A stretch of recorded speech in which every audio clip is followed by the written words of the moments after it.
नमस्कार, प्रभा साक्षी देख रहे हैं आप। आपके साथ मैं हूं अंकित सिंह। वक्त संसद डायरी का है।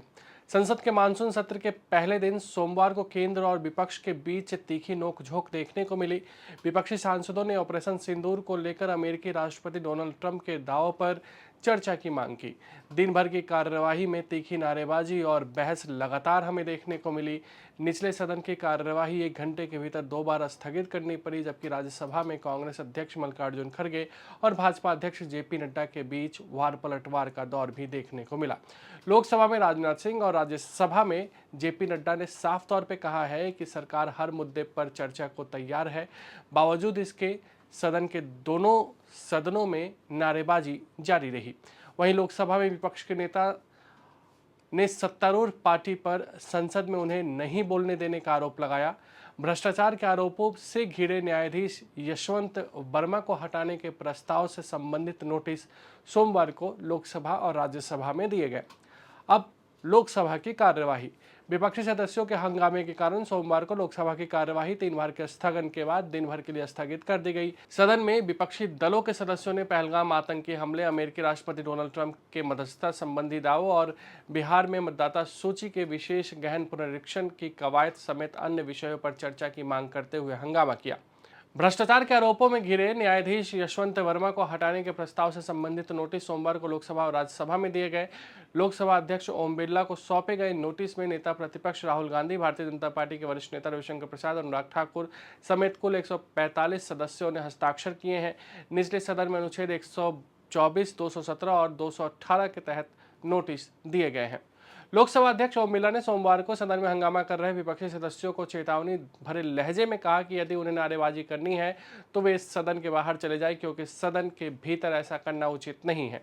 ओम बिरला ने इसके साथ ही कहा कि पहलगाम आतंकी हमले की घटना ने पूरे विश्व को चेतना को आघात पहुंचाया है। बिरला ने यह भी कहा है कि सदन आतंकवाद को लेकर भारत के जीरो टॉलरेंस के संकल्प को भी दोहराता है।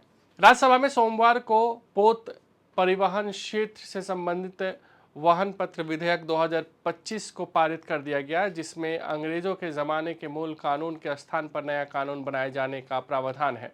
सदन में विधेयक पर हुई चर्चा का जवाब देते हुए पतन, पोत परिवहन और जल मार्ग मंत्री सर्बानंद सोनोवाल ने कहा कि प्रधानमंत्री नरेंद्र मोदी के मार्गदर्शन में इस मंत्रालय ने पिछले 10-11 साल में उल्लेखनीय उपलब्धि हासिल की है और देश के प्रमुख पतनों को रेल एवं सड़क मार्गों से सुचारू रूप से जोड़ा गया है।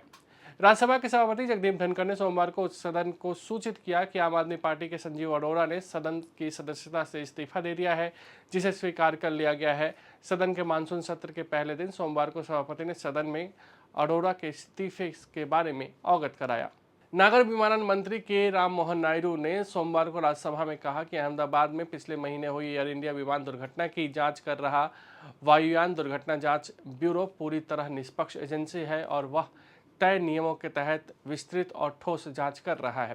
राज्यसभा में प्रश्नकाल के दौरान पूरक सवालों के जवाब में नायडू ने बताया कि विमान हादसे के 10 दिन बाद AAIB ने शुरुआती जांच रिपोर्ट दी।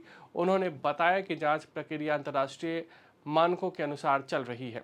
संसद के मानसून सत्र के पहले दिन आज उच्च सदन की बैठक शुरू होने के बाद असम गण परिषद के वीरेंद्र प्रसाद वैश्य, भाजपा के कनाद पुरकायस्थ मनोनीत doctor Meenakshi Jain, C master और हर्षवर्धन श्रृंखला को राज्यसभा की सदस्यता की शपथ दिलाई गई। सभापति ने इन सदस्यों का संक्षिप्त परिचय भी कराया है। अगर आप भी लेना चाहते हैं देश दुनिया की तमाम जानकारी तो आज ही सब्सक्राइब करें हमारे चैनल को। साथ ही नीचे दिए बेल आइकन को जरूर दबाएं ताकि हर अपडेट आप तक पहुंच सके।